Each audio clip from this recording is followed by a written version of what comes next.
Okay, perfect.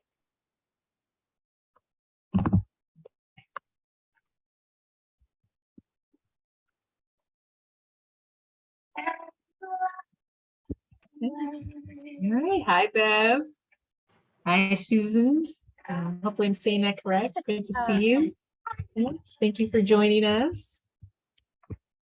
Yes, just have a little bit of music here as we wait for people to come in and we get started. Yeah, I'll turn my camera on for a sec. Hello. Great to see you. Hope all is well. Yes, I thought this topic might grab your attention. Yes. Okay, wonderful. How's the music coming through? Can you hear it? Let's see. Can I turn it up a little bit so you can maybe hear it a bit more? Okay. Volume. Okay.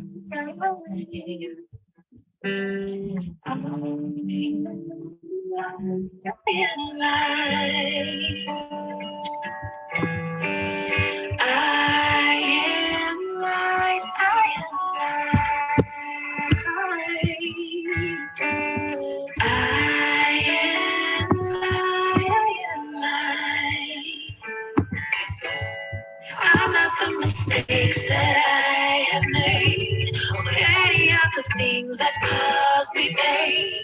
I am not the pieces of the dream I left behind. I am light.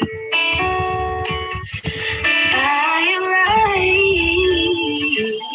I am light.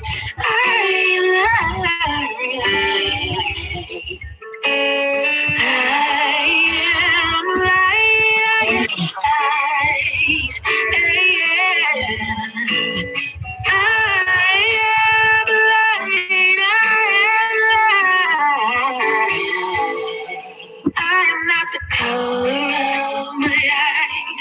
I am not the skin on the outside. I am not my age. I am not my race. My soul inside is all light. All light.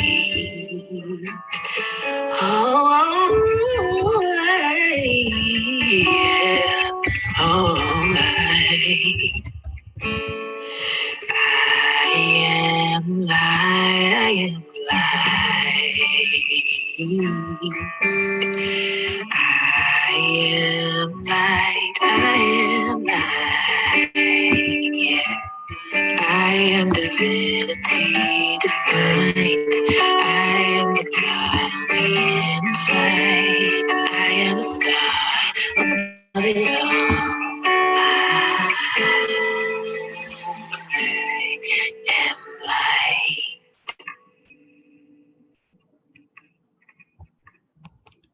All right.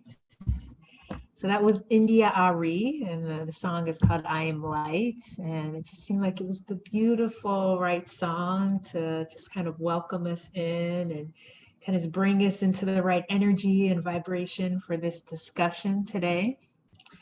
And we still may have some people that are coming in, and we'll just invite them in, but we'll go ahead and get started and get into this topic tonight. And I'm so honored that Mahnaz Harrison is here to share her wisdom, her knowledge, her experience, and all the things that she has been doing and working on this topic of FGM and all of the intersecting ways that the pandemic has impacted this and over the past couple of years.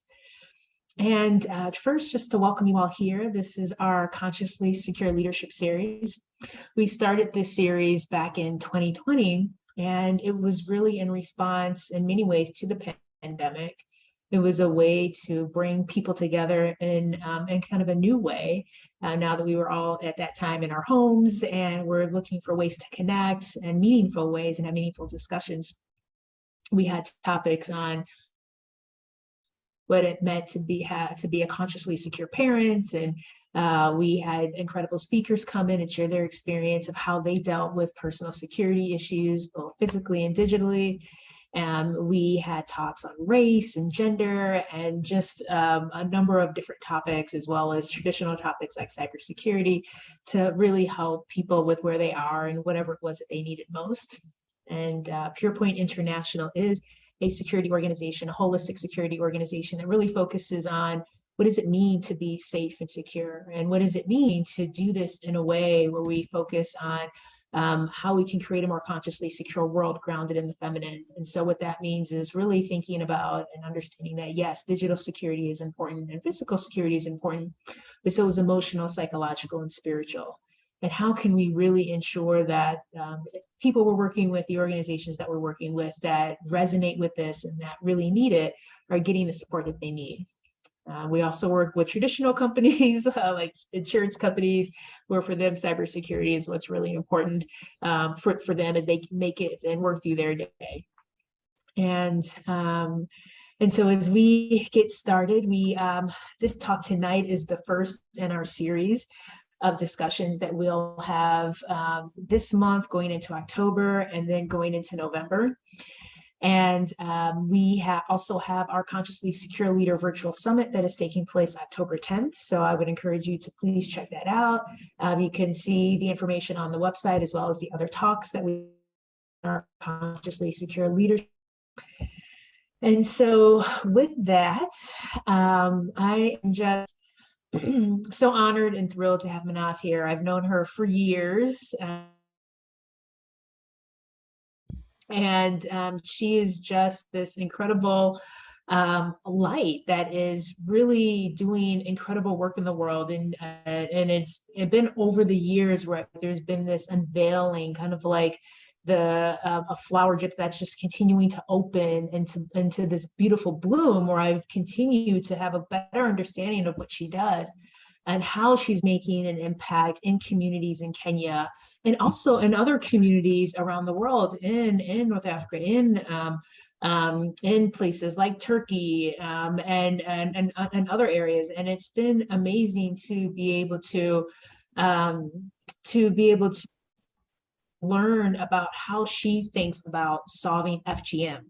And it's refreshing to talk with someone who is not only so knowledgeable, but has developed solutions that absolutely work, that can happen in this lifetime to solve something that is so impactful to women and girls on the continent and also across the world, which she'll talk about tonight. And so it is a deep honor to welcome you, Mahnaz, into this circle, all of you into this circle as we start this discussion tonight. I'm so thrilled and honored to be here and looking forward to learning from your wisdom and all that you have to share. And with that, I will turn it over to you to share a bit more about yourself and also what you think is important for people to know as we start this discussion tonight. Sure. Thank you so much. It's absolutely a privilege to be here and actually have this conversation with you and the audience. And I'm thrilled that you're recording this because my team, various teams that work in Kenya, in Uganda, and in other parts of the world, it is past midnight for all of them. Yes. They said, well, will you be recording this? I said, yes, we'll be recording. So I'm absolutely thrilled that everyone is okay with that being recorded, so they can hear as well the appreciation of the work that they do with me. So that's just thrilling. So with that, I ended up incorporating this nonprofit that's called Last Mile, for D&D, that's development. So Last Mile is it's a concept, and that concept is a part of the world that it is off-grid, it is with no running water and no electricity, and the closest hospital is 5 days walk. So that's Last Mile. And if we look at our globe, we are looking at 2/3 of sub-Saharan Africa is Last Mile. You're looking at majority of big parts of Southeast Asia is again last mile. So that's the area that people do not have access to knowledge or information. So that became our mission, that we will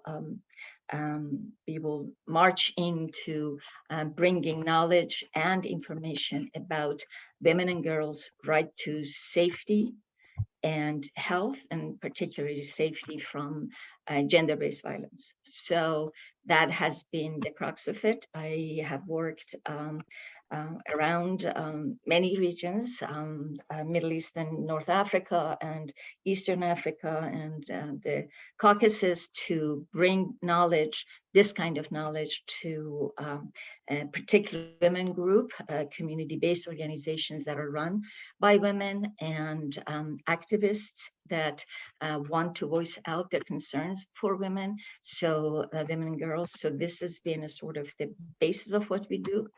And as a part of that, when I was doing my Fulbright scholarship in Georgia, in one of the work that we were doing, country of Georgia, when we were doing with the communities, we had this group that 120 of sort were there, that we were supposed to connect them to the capital and to the doctors that I've made arrangements for them.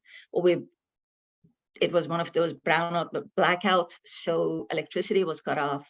We have a hall filled with women. We had it on our hands that they're there and they cannot connect. We've got a room full of doctors at the Capitol that they couldn't connect. So at that point, I said, I'm not going to rely on anything but on my own. So whatever we do is solar powered. So our technology, so our tools include a solar powered backpack that basically allows people to have the juice in their computers, in their phones, and be able to actually show the modules and so forth. So that's a sort of, in a nutshell, how Last Mile came to be. Our focus has been, as I said, on gender-based violence, but in my book, female genital mutilation sits on top of it, on top of all of that. And so it focused very hardly, effectively on trying to see why is this problem of thousands of years. This is a pharaonic practice. It started in Pharaoh's time. And so it's basically, it is not necessarily African. Now we have a global world, the connection. So 200 million women and girls, based on the estimate of World Health Organization, have undergone FGM. And there is it is staggering, but there are, although it's illegal in most countries, it's practiced. So it is not just in Africa.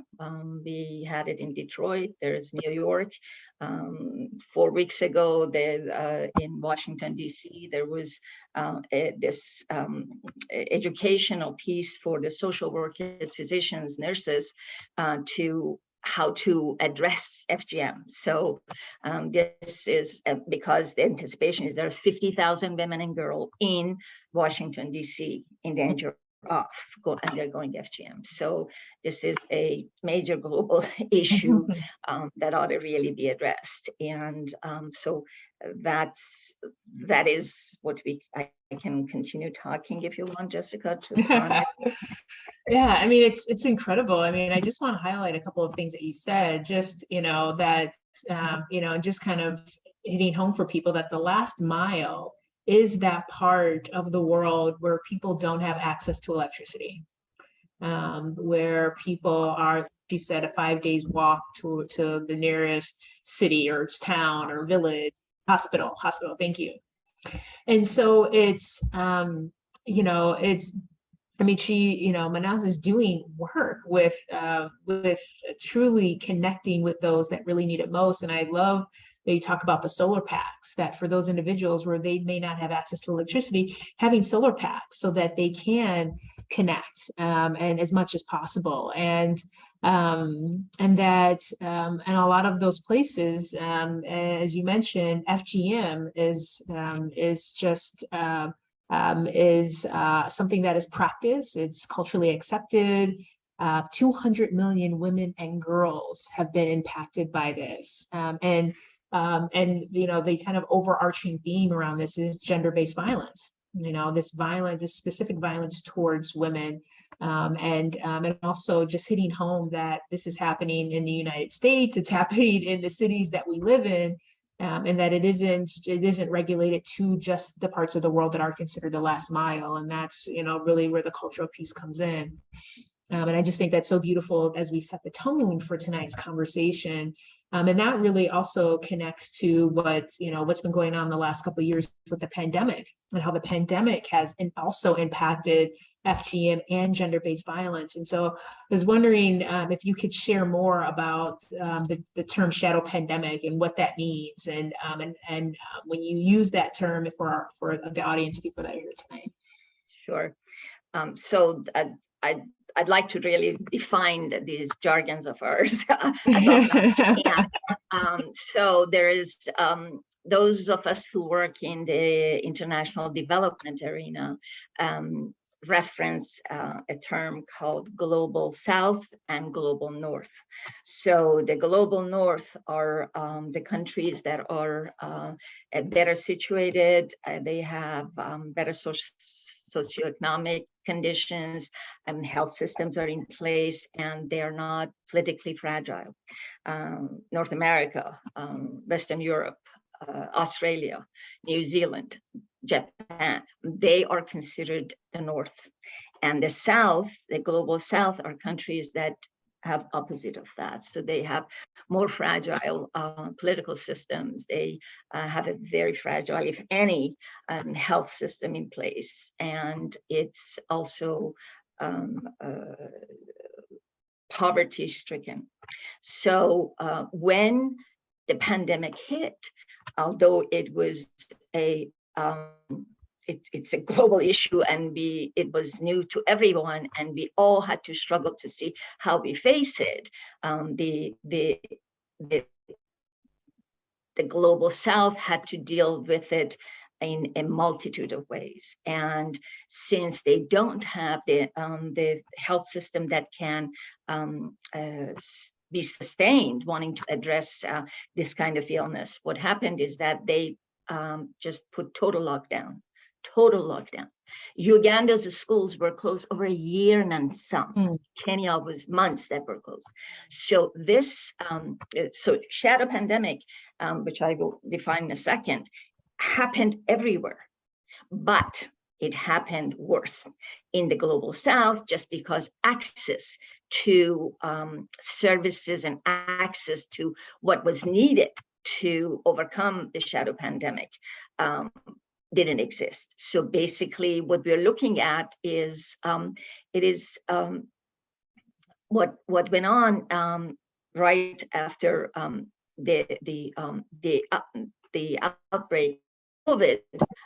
Data and reports that are from front lines, including our own frontline workers, showed that all types of violence against women and girls have increased, and particularly domestic violence. And the other issue has been that because of this lockdown, the services are closed, or they have reached, in the countries that were able to actually still have the helpline, still have the shelter, they have reached capacity, because again, we're looking at economic distress and we're looking at health distresses. So when the environment is as such, the violence goes up. This is what we have seen in war-stricken areas. We see in climate situation that these, because of the extra stresses that it creates, we are seeing that the violence grows. So the shadow pandemic has been this gender-based violence, domestic violence that has reached exorbitant numbers, and it is and the countries in the South have been really facing that a lot more difficult. What you're looking at is the global South. Many of their it's informal economy. It's an informal market. So the woman that was able to have a vegetable stand on the corner of road can no longer go out because of the lockdown.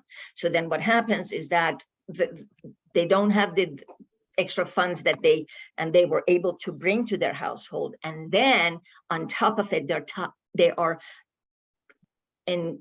enclosed, they're in the same environment, the same household with their abuser. So this has been really a major problem. And we our own field workers in Kenya, we adjusted our data collection very quickly to see, because we were seeing the anecdotal reports of the shadow pandemic. So we quickly adjusted our own questionnaire of survey of the girls. And indeed, we were hearing from the girls that yes, they're abused from the neighbors, from the again, school lockdown, and what are you going to do? So many of these things we have documented, that these harmful issues of rape and problems for the girls rose, and amongst them is the increase in female genital mutilation. The communities that practice female genital mutilations, many of them, it's prerequisite to marriage. So, and it takes place from ages of 6 to 15, but based on what I have seen, it can happen at any age. But that's the age that basically are, particularly in Kenya, where we work heavily, and other parts of Eastern Africa, they mutilate a girl, and then it's a leading cause of school dropouts. So she no longer comes back to school. And at age 9, at age 8, at age 12, she's married to somebody 3-4 times her age, as a 5th wife, 4th wife, and so. And so schooling stops, and she becomes unpaid labor in household of in a farm, where she actually doesn't earn anything from it, and she will never have a right to that farm. So that is the shadow pandemic, per se. Yeah, wow, thank you. And that's powerful. And you start to get into FGM. And so can you, for someone who is not familiar with exactly what female genital mutilation is, can you explain that? To them? Sure. So so female genital mutilation is the term that the World Health Organization, UN agencies, and many of other agencies in the world that address this issue use it. They call it mutilation. There are some organizations and some communities that say female genital cutting. So because they think that perhaps mutilation is a strong word, is colonial term, blah, blah. But this is a conversation amongst myself with our board members and those around me, that one should call spade spade. And this is mutilation. This is so, because for a period of time, they used the word circumcision. And then the circumcision, so boys get circumcised, so the definitions got messed up in a way that, oh, it's just a little prick. No, it is not. So there are types of, so it's defined as altering or injuring female genitalia for no medical reason. That is definition of it. There are types of it, but again, I don't. When people say, "Oh, it's only type 1," I go, I don't want to hear it. It's mutilation no matter what. So it can be cutting the clitoris, it can be pricking it can be cutting the major labia, it could be cutting the inner labia. So pretty much the entire organ gets mutilated. And different communities do different things with it. And the worst of it is when it's called infibulation, that basically all the organs, external and internal, have been cut, and then they sew this back together, and so it's getting cut by old women that probably don't have a good sight to begin with. They used sharp objects, so a broken glass, a razor that had been used 500 other times, a knife. Those are the tools that are being used. There is no anesthetic that's going on, and not that it would make much of a difference, but and it creates psychosocial problems. It creates a lot of health problems. It could be cause of fistula. It has direct relationship to maternal mortality. Because what they do is, once they do the infibulation, they bring it back and they sew it, and the sewing takes place with putting thorns in this ripped off organ and trying to put the grass through it to keep it. And then what is left is basically a girl is left with a very small in diameter of a hole to just urinate from and have menstrual period from the very same thing. So the women end up with urinary tract infection. They end up with variety of infection, obstruction, and it is just horrible. And it is a patriarchal. It is not related to any religion. All religions practice it. Ethiopian Jews that left, Falashan Jews that left Ethiopia, they were mutilated as well. So Jewish, Christianity, Catholics do it. Interesting. Catholics do it. Interesting. Catholics do it in Eastern Africa. Yes. In Eastern Africa. So why? So I mean, even though I'm familiar with this, as you're speaking and saying this, I can just feel myself cringing a little bit, because just the idea of it. And so why is this something that's culturally accepted? If you can explain more about that too. So it's there are various aspects of this. So it's culture. It's a double-sided sword. So what do I mean by that? Women that have not undergone FGM become stigmatized. They are not accepted in the community. They cannot make a communal meal with the rest of the women. They cannot join, the ceremonies. They're considered unclean. So that's this part of it. So the mothers, grandmothers, aunts do it for the girls because they want them to be accepted. So that's one version of sort of one angle of this. The other is that it has, it's economical. It's economical. So when a girl gets cut, her dowry goes higher. So the father can now ask for 10 cows. So she becomes marriageable. And so there's the economics of it. And then you're looking at mythology behind it. There are all these, and that is why, I started saying that our goal is to bring knowledge, information, because once you have that, then,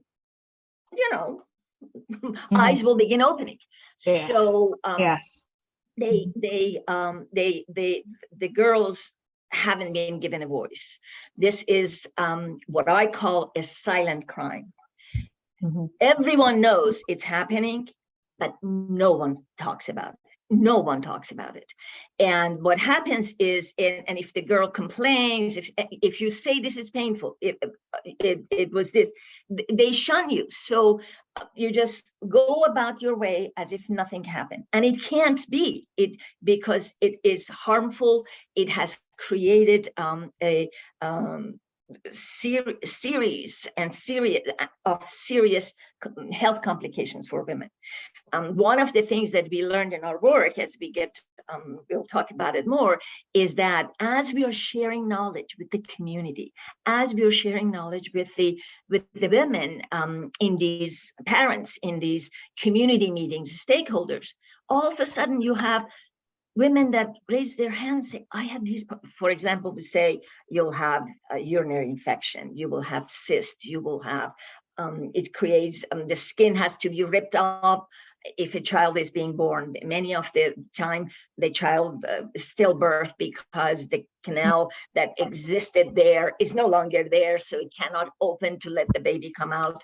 So they when they hear about these things, they go like, I have lived through with this all my life, and this was because of FGM. They don't know that. They don't know that these are the complications that comes with it. And the mythology part of it is that if we don't do FGM, your clitoris grows and you're going to have a third leg, and people are going to know that you have not undergone FGM. So there's so much,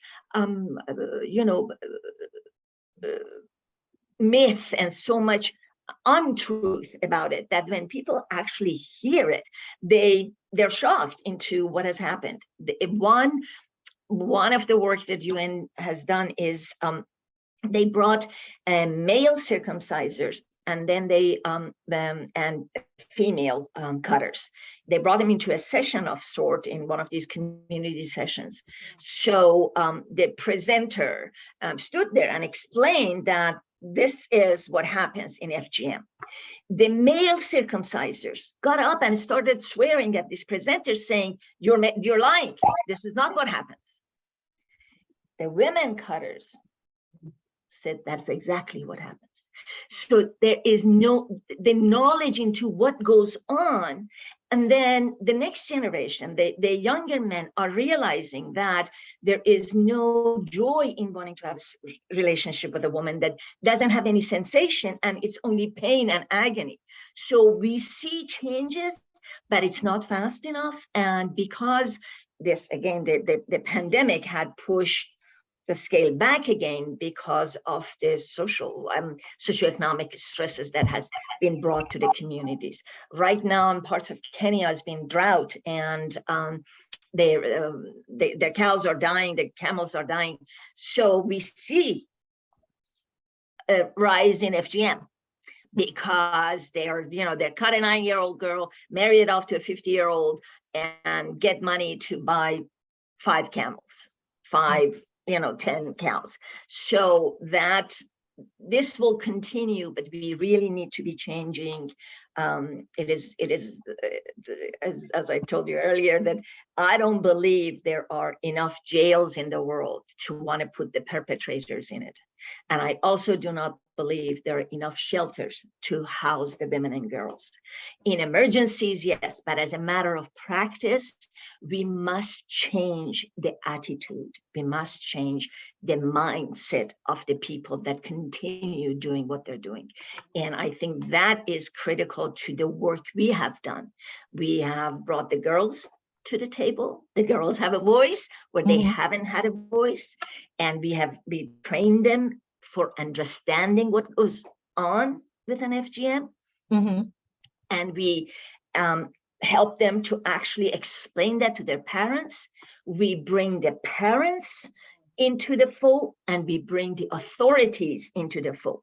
Everyone is accountable. So you have child welfare services. So what do you do about this?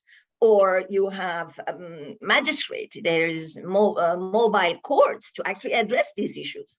So accountability, community togetherness, and sharing knowledge and information, giving the girls that voice, and we document it. So when we document it, you can't deny that it existed. Yeah, absolutely.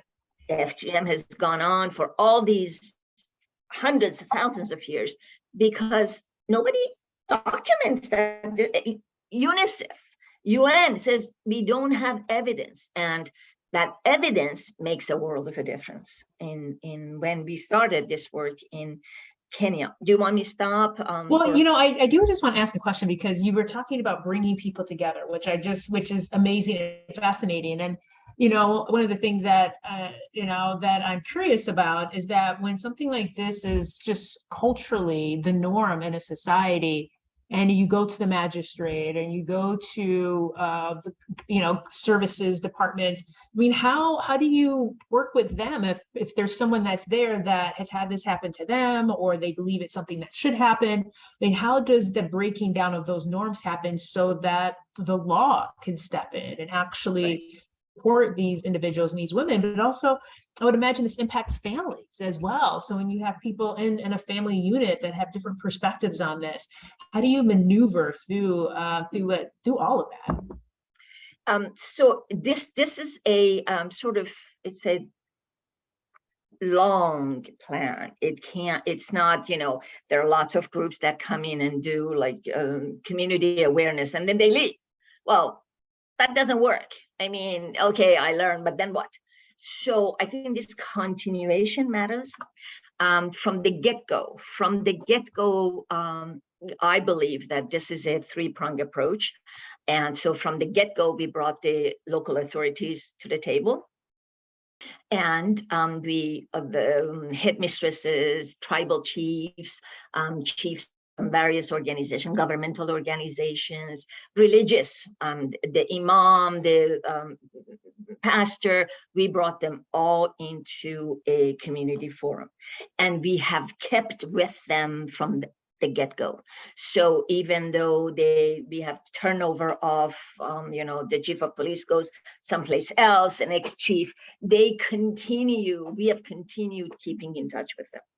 We hire local field workers, so they know culturally what they're doing, they know the dialect, and then we also hire the supervisors are the ones that are actually have the ability to command the interest or the engagement of the local authorities. So we bring everybody into this tent.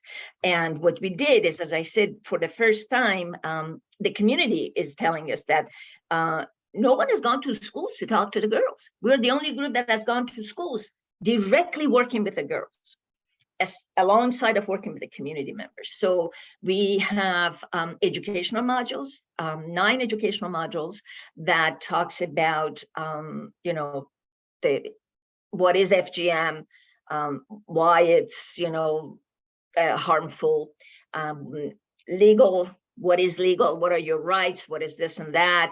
We talk about the myth and how to get over it. How do we talk about so we work with the girls. We also invite boys to come into these sessions. So the boys are the ones that are going to be fathers of the future. I love that. Yes, I so love that. Oh my goodness. Yes, bringing the men and the young boys to the table. At the table. And then so initially we surveyed our pilot project started in Kenya. We got and we enrolled 1,000 girls in 10 schools in various communities. And our initial approach was that we interviewed them about their knowledge about FGM. Do they know what to do? To basically get a sense of where they are. And the first 36 hours post-training, I was seeing the data coming in, and then we had this community forum that was the chiefs of all the organizations there, children's services, police, magistrate, health service, what else they have. So we had all these people, and then the tribal chiefs, and then the religious leaders, we had them all in this room. So I opened the meeting by saying, so I'm a parent, how many of you are parents? So try to engage the group. Here I am, this little petite white woman standing in front of room of men, and she's going to be talking about vagina and mutilation, every taboo in the world. So we sort of got engaged with each other. And then, I said, what do you do if somebody commits a crime? Oh, we get them, we punish them. So what do you do if somebody kills a person? Oh, we do this us. So what do you do with this? And then I said, so what do you do with FGM? Oh, it doesn't exist. We don't have FGM. I said, oh, hold it. And I put data up. I said in 36 hours, and we have only interviewed 400 girls, 87% of them think that they're going to be cut anytime. So you're telling me it doesn't exist? Here, look at the girls that have been cut already. So that data was so indisputable that they signed up. That community leaders signed up, and thereafter their offices, the head of education, the head of health, the head of police, they have continued working with us because we made them be accountable. Frankly, we made them be accountable, and then we work with parents. Then I think parents have the best interest of their children. They don't want to necessarily harm them. The mother who takes her daughter to be cut thinks that if she doesn't cut her, she is going to be out, sort of stigmatized and be an outcast in the society. So I don't think it's out of viciousness that they do that, but we got to break through these barriers one at a time and get the mothers to understand that, this is harming, and these are the reasons it's harmful. And then we share with them the statistics about, they know it. I mean, they know how many, yes, so and so's daughter died in childbearing. Oh, why do you think? So that has been so constantly being there. We meet, we have community meetings twice a month. So people that come to, church services, we grab them and talk to them. Then they come to parents meeting at school, we grab them in a group and, share with them. So data, and then engagement of the community and doing it one at a time. It is not, we are respectful of the culture, but many of them say, some things ought to be stopped, and this is one of them. That this is harmful and it's hurting your next generation, as well as have already harmed your current generation. So girls die, and they go in shock, in bleeding, and they die as a result of this. So don't you not know these things? So this is basically how we have managed to work with them. It's not me standing there doing these things. It's people from the very same community, people that they go to the same church. One of the person that actually is one of our supervisors, she's the wife of the pastor. So, and the other one is a survivor that she said, I would never do that. She has raised her children not to be. She's running a shelter. So, at the cutting season, believe it or not, there's a cutting season. So at the cutting season. Yeah. Cutting season. So it's when the schools are off. So schools have been not only wonderful for educating the girls, but has provided a safe haven for the girls. And they're, in fact, in Kenya, but somehow something has happened that's not there anymore. But they had boarding schools that would not close during the Christmas holiday because it was a sanctuary. So for the girls not to go home, they knew they're going to be cut. So there is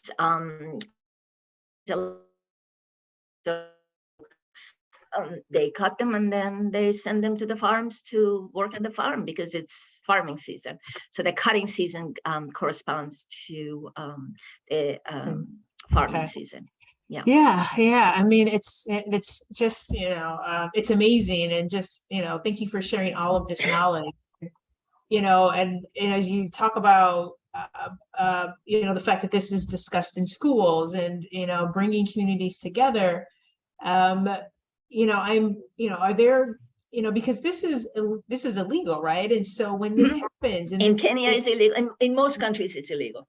Okay, so are there consequences? Is it developed to the point? Okay, that there are consequences. So okay. The issue is the consequence is so minute that they do it.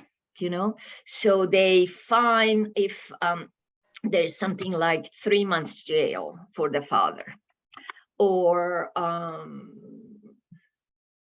shillings. So I think it's maybe $300 fine, something like that. So it is not, it's substantial for them, but it is not major. So they go ahead and do it. But the other is that the law is not enforced. That's the problem. What we did is that we said, here's the law, and you, magistrate office, what are you going to do about it? You, the police officer, the chief of the police was one of the folks that in the first forum, and they continue coming. So in the first forum, I looked at it and said, you're the chief of police. You tell me what are you going to do? And he got up and he put his phone number on the whiteboard and he said, looked at the crowd and said, if anybody knows about any FGM wanting to take place, go ahead and call me. I took a photo of his phone. Yeah, absolutely. There, you're going to hear from me. And indeed, that's what happened. When my team came back and said they are going to cut, I said, Chief, here you go. So, but again, because we have relationship with the communities and because we are constantly there with the girls, we are able to really prevent FGM from happening. And that is also a major important thing that has taken place, that we are preventing it. We don't let them become statistic. So that has been also very critical in where we stand, that we can say we prevented FGM for these many girls. Right now, we have over 2,700 girls enrolled in our program. So we are we are basically friends and family fundraising is basically what we have done, because the original grant ended, and we want to continue this because it's been very effective. And now the couple of the UN agencies are working with us to get us to the next level. So that's because we are seeing evidence that nobody else has provided. That's amazing. I mean, and what I love about this is that you are doing something that really hasn't been done before. Like, you really are on the cutting edge of helping to bring in information that can really help to end this and bringing it to the international level so that it can be talked about in a way where change can truly happen. And I would love to hear more about that, but I want to just open it up to anyone in the room. Does anyone have any questions? Is there anything anyone would want to ask? Yes, I see a hand raised. So yes, please go ahead and ask a question, Susan. Thank you very much for talking about this. It's extremely sad. I can't even imagine how these young women they feel. If I'm wrong, please correct me, but I think in the beginning you started, Mahnaz, you said that there are like about 50,000 women in Washington area that may be subjected to this type of mutilation.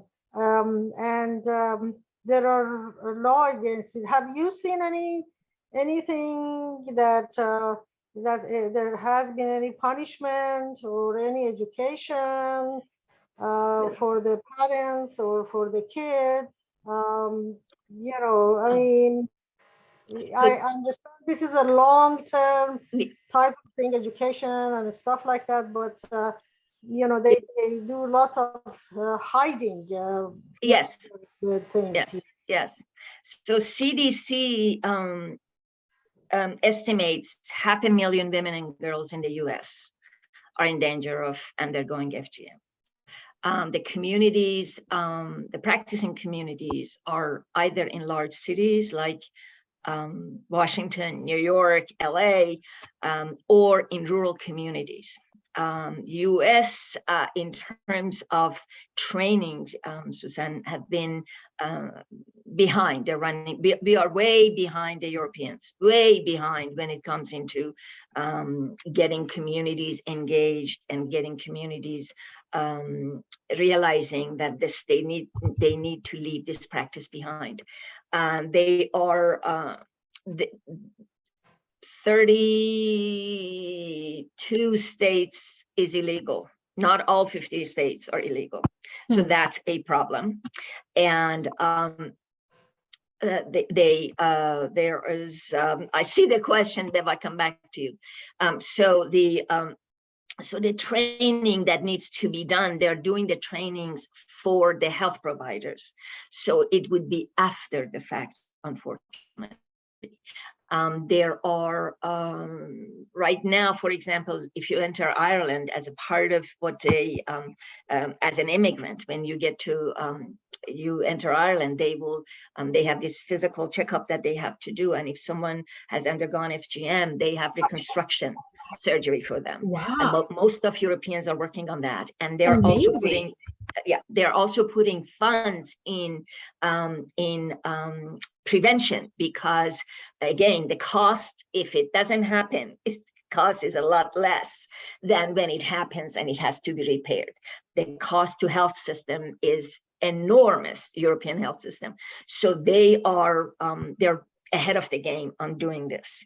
And so that is, in terms of are there trainings, these are pockets of happening. And unfortunately, my work has been focused on not the United States.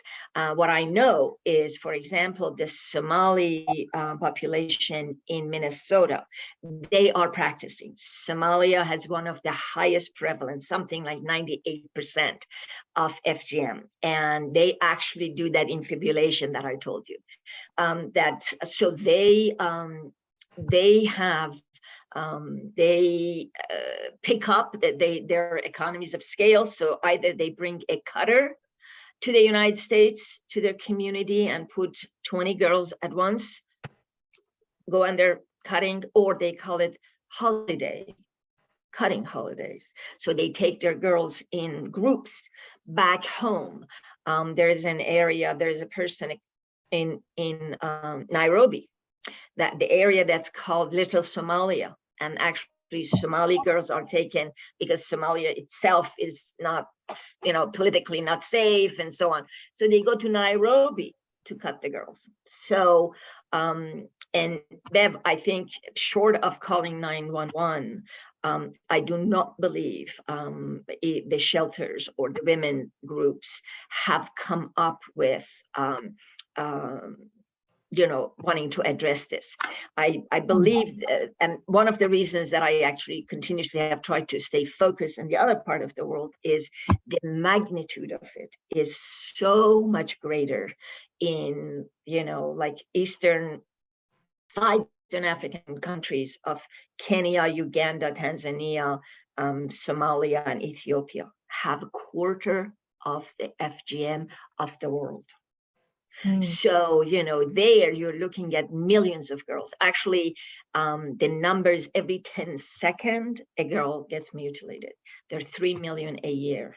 So, wow. So anyhow, our laws in here will punish people. Parents do know that it's illegal, stuff like that. Hopefully the immigration, as they come in, there is something to be said about these things, but I am not fully aware of if there are things happening as such. Susan. So what kind of my question is, what kind of punishment do they get if they know that somebody has done this to they? In the US? Yeah. Oh, in the US, you've got punishment, not like what's in Kenya. In here, you have jail. The person who has done it goes for jail for years. I think we have some states have up to 20 years of it. So it's a major recognition of this being a really awful thing. But in terms of parents also get anyone. I think our federal law, the way it was, it's and they have thrown it back into, I don't know whether you guys have followed it or not, but there was a case so we had a federal law that said if anyone under age 18 is harmed by harmful practices, FGM being one of them, then it's punishable by law, and the parents and yada yada yada. But then maybe 5 years ago in Detroit, a doctor was cutting girls in his practice. and they got him, and they got his nurse, they jailed him, but the court threw it out, said this is something that the states have to pass the law. This is, the legislators have reached beyond their reach and so on. I mean, the stuff that we hear on every front now. So state by state, this is being addressed. So I don't know, wherever you are, look and see whether your own state is illegal or not, and then you can really champion that. I have a friend that championed it in Massachusetts. So it became law in Massachusetts maybe 2 years ago. So it's you could basically the way it can be effective is state by state, really making sure the laws are there, and if not, lobby for it. Yeah. Amazing. Yeah. Thank you so much for sharing this, and also these stats. It's information in the U.S. and 3 million girls around the world. It happens every second. Each 3 million each year. And as I would love for you. We have about 4 minutes left, but I would love. It's been such a robust discussion. But I would really love for you to share the work that you're doing with the UN. And if you can share a bit more, and I know you recently took part at a UN event last week. So can you just share a little bit more about that? Sure. So UN, there's a program in UN that's called a joint program. Joint program is UNICEF and UNFPA jointly have created this thing that's called joint program. It is is globally the largest globally funded program to eliminate FGM. And for the past 2 years, I've wanted to get in front of them because I know that they know what they don't have, and I know what they don't have, and this is what they want. So we had a meeting, Zoom meeting finally, and after, so our initial grantor made the connections for us to the joint program. The coordinator of the joint is a beautiful young woman that has connected with us, and she sees us as partner, and she is engaged in really trying to jointly write proposals to the countries that are supporting funding of FGM. And she invited me to what was called high-level meeting at the 77th session of the United Nations General Assembly 2 nights ago. And the program title is Accelerating Investment to Eliminate FGM and Achieve Gender Equality. And yes. In that meeting, it was, as it says, it was really high level. Most people that were there were the deputy foreign ministers of the European countries that are very involved in funding to eradicate FGM. It was hosted by Italian government and Norway and Burkina Faso, and then the African governments that have been involved in. It's a battle of 50 years they've been involved in. So some of them were there, but these countries made commitment. In fact, the comment there was that the same way the world has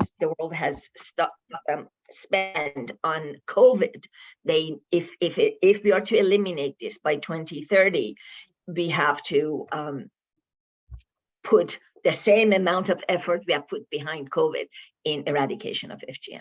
Wow. Well, that's amazing. And I definitely understand that focused effort, but even just thinking about that dollar amount, which is just astronomical to think about. But yeah. Absolutely.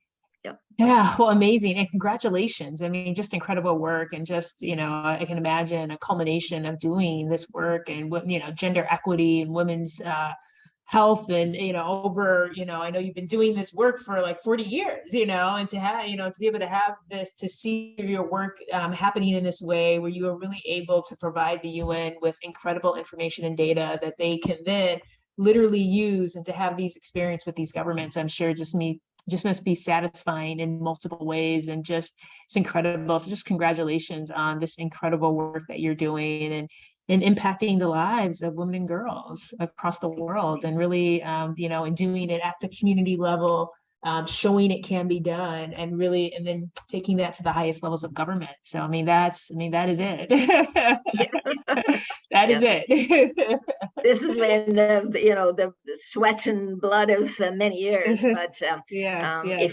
if we can save a girl, let it be the case. So, and our mission is to actually save all that is happening. Another 7 years to reach the Sustainable Development Goals things. So we will we will do that. Yes. Thank you all. Number 5, gender equity, sustainable development goals.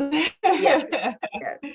It all starts from girls finishing school, not being married off at age 9 to a 50-year-old as a 5th wife. Yes, absolutely.